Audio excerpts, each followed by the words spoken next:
Assalamualaikum warahmatullahi wabarakatuh. Di sini kami dari kelompok 2 yang beranggotakan Nelvi Ramadhani, Fadia Putrina Nasution, Ayu Aprilina Saputri, Cindy Nurmaya, Nurmana, Ici Ramadanda, dan Hadisa Aida Halim. Di sini kami akan membahas mengenai corak tasawuf akhlaki dan amal. Tasawuf ini adalah bentuk tasawuf yang para penganutnya memagari atau mendasari tasawuf mereka dengan Al-Quran dan Al-Sunnah, serta mengaitkan keadaan awal dan tingkatan muqammah rohaniyah mereka kepada kedua sumber tersebut. Dalam bahasa Arab, khulqun berarti perangai, sedangkan jamaknya adalah akhlakun. Dalam bahasa Indonesia berarti tabiat atau watak. Tasawuf akhlaki bermakna membersihkan tingkah laku atau saling membersihkan tingkah laku. Jika konteksnya adalah manusia, tingkah laku manusia menjadi sasarannya.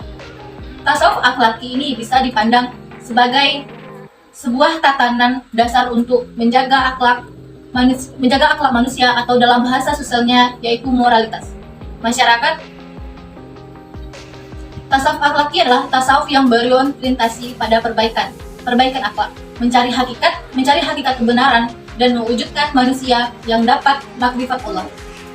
Dengan metode-metode tersebut yang telah dirumuskan, tasawuf akhlaki biasa juga disebut dengan istilah sunni.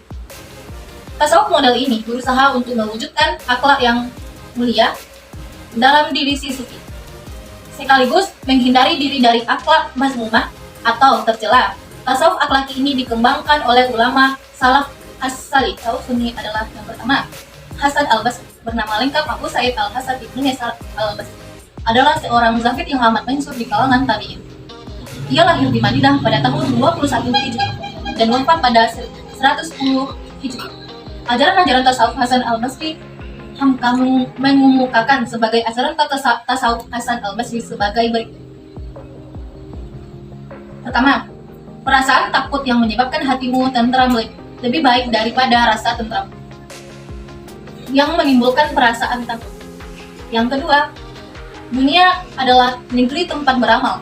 Barang siapa bertemu dunia dengan Tasawuf amali adalah ajaran yang dianut oleh pengikut tarekat atau ashabul furud yang meliputi menjauhi sifat-sifat tercela, mengutamakan mujahadah menghadap Allah dengan bersungguh-sungguh dan memutuskan hubungan dengan lainnya. Tasawuf amali lebih menekankan terhadap cara-cara mendekatkan diri kepada Allah Subhanahu wa taala, baik melalui amalan lahiriah maupun batiniah, dengan tujuannya mendekatkan diri kepada Allah Subhanahu wa taala dengan menghapuskan segala sifat yang tercela serta menghadap sepenuhnya kepada Allah Subhanahu wa taala dengan berbagai amaliyah atau riyadhah yang dilakukan seperti memperbanyak wirid serta amaliyah lainnya. Tasawuf amali adalah tasawuf yang membahas tentang bagaimana cara mendekatkan diri kepada Allah Subhanahu wa taala. Tasawuf amali seperti dipraktekkan di dalam kelompok-kelompok tarekat, di mana dalam kelompok ini terdapat sejumlah sufi yang mendapat bimbingan dan petunjuk dari seorang guru tentang bacaan dan amalan yang harus ditempuh oleh seorang sufi dalam mencapai kesempurnaan rohani agar terdapat hubungan langsung dengan Allah. Setiap kelompok tarekat memiliki metode, cara, dan amalan yang berbeda satu sama lain. Pilihan dan karakteristik tasawuf akhlaki. Tasawuf akhlaki terdiri dari dua kata, yang pertama tasawuf dan yang kedua akhlak. Kata tasawuf dalam bahasa Arab adalah membersihkan atau saling membersihkan. Kata membersihkan merupakan kata kerja yang membutuhkan objek. Adapun objek tasawuf sendiri adalah akhlak manusia. Kemudian kata akhlak. Akhlak juga berasal dari bahasa Arab yang secara bahasa bermakna perbuatan. Dalam konteks agama, akhlak bermakna perangai, budi, tabiat, adab, atau tingkah laku.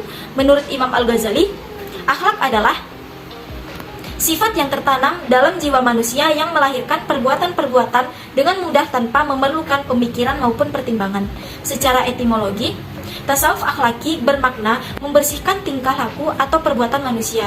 Jadi tasawuf akhlaki adalah tasawuf yang berorientasi pada perbaikan akhlak, mencari hakikat kebenaran dan mewujudkan manusia agar sampai pada tahap makrifat Allah dengan menggunakan metode-metode tertentu yang telah dirumuskan sebelumnya. Tasawuf akhlaki biasa juga disebut dengan istilah sunni. Tasawuf model ini berusaha untuk mewujudkan akhlak yang mulia kepada diri seorang sufi, sekaligus menghindari diri dari akhlak tercela. Tasawuf akhlaki ini dikembangkan oleh para ulama salafiyah. Adapun karakteristik dari tasawuf akhlaki ini meliputi yang pertama, melandaskan diri pada Al-Quran dan Sunnah. Dalam ajaran-ajarannya cenderung memakai landasan Quran dan hadis sebagai kerangka pendekatannya. Yang kedua, kesinambungan antara hakikat dengan syariat, yaitu berkaitan antara tasawuf sebagai aspek batiniah dan fikih sebagai aspek lahiriah. Yang ketiga, lebih bersifat mengajarkan dualisme antara Tuhan dengan manusia. Yang keempat, lebih terkonsentrasi pada soal pembinaan, pendidikan akhlak, dan pengobatan jiwa dengan cara latihan mental meliputi tahalli, dan tajalli. Yang kelima, tidak menggunakan terminologi filsafat. Yang keenam, dalam perspektif hubungan manusia dengan Tuhan, ajaran ini hanya membatasi diri pada konteks perkenalan atau ma'rifah dan kedekatan manusia dengan Tuhan, tidak sampai kepada masalah penyatuan manusia dengan Tuhan sebagaimana yang ada pada konteks filsafat. Selanjutnya yang terakhir, bahwasannya ajarannya ini lebih terfokus pada pembenahan hawa nafsu, penyucian jiwa, dan pembentukan akhlakul karimah. Apa sih, Bu? Yang keenam, dalam perspektif hubungan manusia dengan Tuhan, ajaran ini hanya membatasi diri pada konteks pengenalan atau ma'rifah dan kedekatan manusia dengan Tuhan, tidak sampai pada masalah penyatuan manusia dengan Tuhan sebagaimana yang ada pada tasawuf falsafi. Dan yang terakhir, bahwasannya ajarannya lebih terfokus pada pembenahan hawa nafsu, penyucian jiwa, dan pembentukan akhlakul karimah. Yang pertama yaitu Rabi'ah al-Adawiyah, yang bernama lengkap Rabi'ah bin Ismail al-Adawiyah al-Basyariyah al-Kashiyah, yang lahir pada tahun 95 Hijriah, kota Basrah, kota Irak, dan pada tahun 185 Hijriah. Rabi'ah al-Adawiyah dalam perkembangan mistisme dalam Islam tercatat sebagai letak dasar tasawuf yang berasaskan cinta kepada Allah Subhanahu wa Ta'ala. Yang kedua, Juzun an-Nun al-Misri, yang bernama lengkap Abu Fa'id al-Tasawban bin Ibrahim, yang lahir di Ikam, daratan tinggi di Mesir pada tahun 180 Hijriah dan wafat pada tahun 246 Hijriah. Al-Misri membedakan ma'rifah menjadi dua, yaitu ma'rifah sufiyah adalah pendekatan yang menggunakan pendekatan qalb dan ma'rifah qalbiyah. Yang kedua yaitu Abu Yazid al-Bustami, yang bernama lengkap Abu Yazid at-Taifur bin Isa bin Asyarusan al-Bustami, yang lahir di daerah Bustam, Persia pada tahun 874 Masehi. Wafat pada tahun 947 Masehi. Ajaran tasawuf yang terpenting dari Abu Yazid adalah fana dan waqaf. Dalam istilah tasawuf, fana diartikan sebagai keadaan moral yang luhur. Fana berarti menjadikan sifat-sifat terpuji kepada Allah Subhanahu wa Ta'ala. Yang kedua, selanjutnya Abu Mansur al-Halaj, yang bernama lengkap Abu al-Nafis al-Husain bin Mansur bin Muhammad al-Baidawi, yang lahir di Baida, sebuah kota kecil di daerah Persia pada tahun 244 Hijriah. Di antara tasawuf yang paling terkenal adalah Al-Hulul dan Wahdat al-Syukut, yang kemudian melahirkan paham Wahdat al-Wujud atau kesatuan wujud yang dikembangkan oleh Ibnu Arabi. Selanjutnya, karakteristik tasawuf amali. Yang pertama, yaitu melandaskan diri pada Al-Quran dan Sunnah. Tasawuf jenis ini dalam mengamalkan ajaran-ajarannya cenderung melandaskan Al-Quran dan Sunnah sebagai kerangka pendekatan dalam mendekatkan diri kepada Allah Subhanahu wa Ta'ala. Yang kedua, ajarannya tunduk pada garis keturunan takdir dengan kesesuaian hati dan ruh, serta kesatuan lahir dan batin. Selanjutnya, menekankan pada tauhid dan akhlak terpuji atau pembinaan moral. Yang keempat, berakar pada konsep tentang pengalamannya baginya Tuhan dan tauhid bukan masukkan di logis maupun ekspresi logis, melainkan merupakan sebuah pribadi yang kehadirannya merangkus seluruh pengalaman etis, intelektual, dan estetis seseorang manusia yang menekan pada pencucian diri dari nafsu dunia. Karena itu, dia memberikan petunjuk untuk mencapai pencucian diri yang tertinggi. Baik, saya akan melanjutkan kepada materi selanjutnya, yaitu materi makrifah. Kata makrifah berasal dari kata arafah, yang berarti mengenal. Makrifah merupakan mengenal, mengetahui, dan melihat Tuhan, sehingga tidak ada keraguan di dalamnya. Di mana makrifah ini adalah kita melihat, mengenal, dan mengetahui Tuhan dengan mata hati. Seperti dalam hadis yang berbunyi, man arofa nafsahu faqad arofa rabbahu, yang berarti barang siapa yang mengenal dirinya maka akan mengenal Tuhannya. Padahal hakikatnya manusia adalah makhluk yang segala sesuatunya ketergantungan, yang penuh dengan kefanaan, tidak seperti Tuhan yang memiliki kekuasaan, kebesaran, dan memiliki segala kesempurnaan pada dirinya. Seperti ungkapan Al-Misri di mana dia mengungkapkan bahwa dirinya mengenal Tuhan itu dengan Tuhan sendiri. Tanpa dia tidak akan mengetahui siapa Tuhan. Dia yang dimaksud tadi adalah Tuhan. Maka intinya kita dapat mengenal Tuhan itu dengan Tuhan sendiri. Tanpa adanya kehendak dari Tuhan, maka kita tidak akan mengetahuinya. Karena Tuhan tidak dapat dipahami, tidak dapat dikenali dan dilihat oleh manusia secara hakiki. Para ulama sufi pada umumnya juga sepakat akan hal tersebut, di mana ada 3 alasan terhadap konsep tersebut, di mana yang pertama yaitu pada masa Nabi Adam alaihi salam, di mana penciptaannya dan diturunkan ke bumi, dan Tuhanlah yang telah mengajarinya langsung gitu. Allah Subhanahu wa taala mengajari kepada Nabi Adam seperti yang terdapat dalam Quran surah Al-Baqarah ayat 31. Dan yang kedua itu tentang kelahiran anak manusia tanpa mengetahui kandungan ibunya, sebagai firman Allah Subhanahu wa taala, yaitu Allah telah mengeluarkan kamu dari kandungan dan kamu tidak mengerti apa-apa, dalam Quran surat An-Nahl ayat 78. Dan adapun keberadaan dan ketersediaan tabiat, bakat dan kecerdasan, insting dan lain-lainnya adalah khalqiyah atau penciptaan dan bukan buatan manusia. Yang ketiga yaitu faktor keterbatasan manusia. Ia adalah fakta yang tidak dapat disangkal oleh siapapun. Di sini ilmu yang dimiliki manusia timbul dan berkembang melalui interaksi faktor internal atau unsur khalqiyat dan faktor eksternal yaitu dari alam dan hubungan manusia dengan lingkungan. Oleh karena itu, pada keyakinannya, makrifat untuk Tuhan melalui petunjuknya, tuntunannya, dan kehendaknya. Seperti ungkapan Abu Yazid, yang telah mencapai tingkatan pencerahan adalah mereka yang batinnya tidak memperdulikan lagi apa yang ada pada dirinya dan berpegang teguh pada apa yang ada pada Allah Subhanahu wa taala. Istilah maqam di kalangan para sufi kadang-kala disebut dengan ungkapan jamaknya yaitu maqaman. Menurut Al-Qushayri, yang dimaksud dengan maqam adalah hasil usaha manusia dengan kerja keras dan keluhuran budi pekerti yang dimiliki hamba Tuhan yang dapat membawanya kepada usaha dan tuntunan dari segala kewajiban. Sedangkan Al-Tusi memberikan pengertian yang berbeda, yaitu kedudukan hamba di hadapan Allah yang diperoleh melalui kerja keras dalam ibadah, kesungguhan melawan hawa nafsu, latihan-latihan kerohanian, serta menyerahkan seluruh jiwa dan raga semata-mata untuk berbakti kepadanya. Sehingga dapat dipahami bahwa maqam adalah kedudukan seseorang yang menunjukkan kedekatannya kepada Allah Subhanahu wa taala. Posisi tersebut tidak diperoleh begitu saja, tapi melalui proses yang sungguh-sungguh. Dengan kata lain, dapat juga dipahami bahwa proses yang dilalui oleh para sufi untuk mencapai derajat tinggi harus melalui maqam-maqam yang banyak, dari maqam paling rendah sampai maqam tertinggi. Para ulama sufi berbeda pendapat tentang jenjang-jenjang dalam tasawuf. Begitu juga tentang beberapa jumlah maqam. Menurut Al-Qushayri, ada 7 maqam yang jenjangnya yaitu taubat, wara, zuhud, tawakal, sabar, dan ridha. Al-Tusi memiliki format lain yaitu taubat, wara, zuhud, taqrid, sabar, tawakal, dan ridha. Sedangkan Al-Ghazali memiliki urutannya yaitu taubat, sabar, syukur, raja, zuhud, mahabbah, asyik, unas, ridha. Dari 3 pendapat di atas dapat dipahami bahwa tidak ada jenjang yang dapat dikatakan maqam yang baku. Dengan kata lain, pendapat-pendapat tersebut merupakan pendapat bukan bersifat jumhur ulama. Maka merupakan sebuah posisi tertentu yang memiliki karakteristik yang saling berbeda antara satu tingkatan dengan tingkatan lainnya.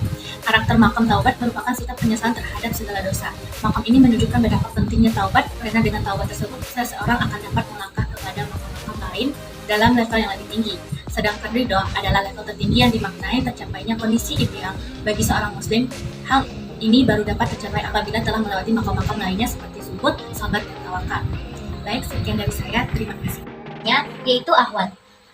Ahwal adalah jamak daripada kata hal yang artinya keadaan, yakni keadaan hati yang dialami oleh para ahli sufi dalam menempuh jalan untuk dekat dengan Tuhan. Ahwal juga bisa diartikan dengan situasi kejiwaan yang diperoleh oleh seorang sufi sebagai suatu karunia Allah Subhanahu wa taala, bukan dari hasil usahanya. Ahwal atau hal merupakan keadaan mental seperti perasaan senang, sedih, perasaan takut, dan sebagainya. Dapat pula diartikan dengan keadaan-keadaan spiritual sebagai anugerah dan karunia Allah SWT kepada hati para penempuh jalan spiritual. Ahwal dan hal merupakan suatu anugerah dan rahmat dari Tuhan. Hal bersifat sementara, datang dan pergi bagi seorang sufi dalam perjalanannya, mendekatkan diri dengan Tuhan.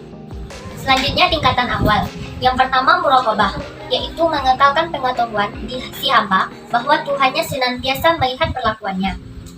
Yang kedua musyahabah, yaitu melihat Tuhannya yang sebenarnya, yaitu al-haq, di dalam setiap zarah daripada segala zarah al-wujud yang ada, disertai dengan mensuci dan membersihkan dari setiap perkara yang tidak layak dengan kebesarannya. Yang ketiga, khauf. Imam Al-Ghazali mengatakan bahwa hakikat dari takut, yakni khauf, adalah kepedihan dan terbakarnya hati karena diperkirakan akan tertimpa musibah, sesuatu yang tidak menyenangkan di masa yang akan datang. Khauf kepada Allah kadang timbul karena dosa. Yang keempat, raja. Menurut Ahmad Zaharuk, mendefinisikan raja adalah kepercayaan atas karunia Allah yang dibuktikan dengan amal. Yang kelima, syauq.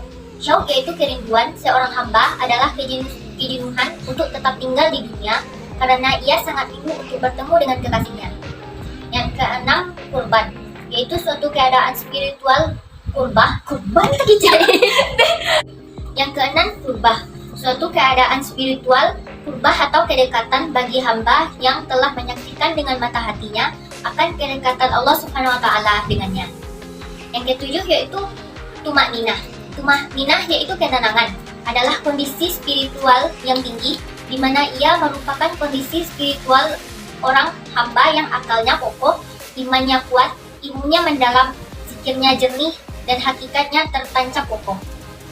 Yang kedelapan yaitu yakin, yaitu keyakinan percaya mutlak kepada kearifan Tuhan adalah keadaan tertinggi yang diharapkan pengembara atau penempuh jalan untuk mendekatkan diri kepada Allah, dan orang yang telah mencapainya tidak perlu lagi menyingkap misteri-misteri gaib.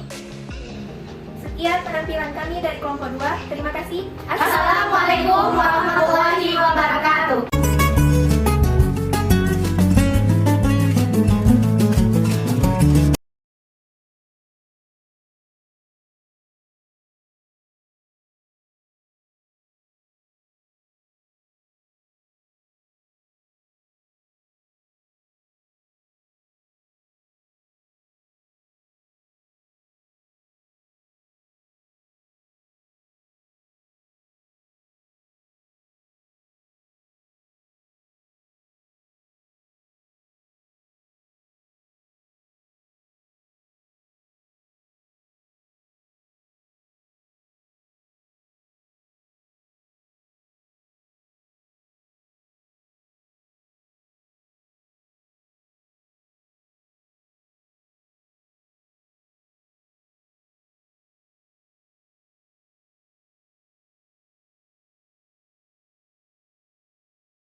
Sekian penampilan kami dari kelompok 2. Terima kasih. Assalamualaikum warahmatullahi wabarakatuh.